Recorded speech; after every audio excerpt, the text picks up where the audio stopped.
હા, હું ઝેન્ઝી છું, પરંતુ વિચારોથી નહીં. મને લાગે છે કે આજકાલના યુવાનોએ પોતાના વિચાર ઉપર અને પોતાના મગજ ઉપર કાલા હિટ મારવું જોઈએ.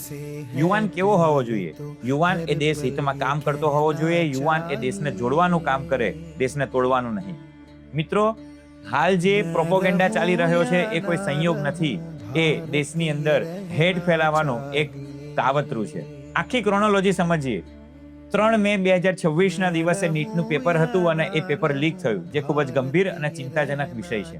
તેના પછી 13 મે ના દિવસે આમ આદમી પાર્ટીના અરવિંદ કેજરીવાલજીએ કહ્યું કે આપણે ઝેનઝીએ આંદોલન કરવું પડશે અને 15 મે ના દિવસે મુખ્ય ન્યાયાધીશના આવેદનમાં આવ્યું કે દેશના અહિત જે કરનારા લોકો છે તે વંદા જેવા છે.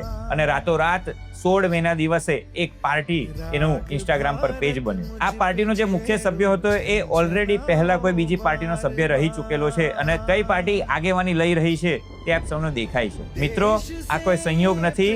આ દેશમાં અરાજકતા ફેલાવવાનો એક નિશ્ચિત કરેલું કાવતરું છે. એક એકાઉન્ટ જે મુખ્ય ન્યાયાધીશના નિવેદનનો વિરોધ કરવા માટે બન્યું હતું, જે રાતોરાત કોઈ રાજકીય પાર્ટીના સમર્થનમાં બોલવા લાગ્યું અને અન્ય કોઈ પાર્ટીના વિરોધમાં બોલવા લાગ્યું. મિત્રો, આપણે પોતાના જાતને અને પોતાના સ્વભાવને બદલવાની જરૂર છે, કારણ કે હાલ જે યુવાઓ પ્રચાર અને પ્રસાર કરી રહ્યા છે એ જ યુવાઓ આગળ દેશને ચલાવવાના છે. જો યુવાઓ પોતાની જાતને નહીં બદલે તો કોઈ પણ પાર્ટી કે કોઈ પણ સમાજને બદલવાથી દેશમાં પરિવર્તન આવશે નહીં. હાલ જે ચાલી રહ્યું છે એ દેશને અસ્થિર કરવાનું એક ષડયંત્ર છે.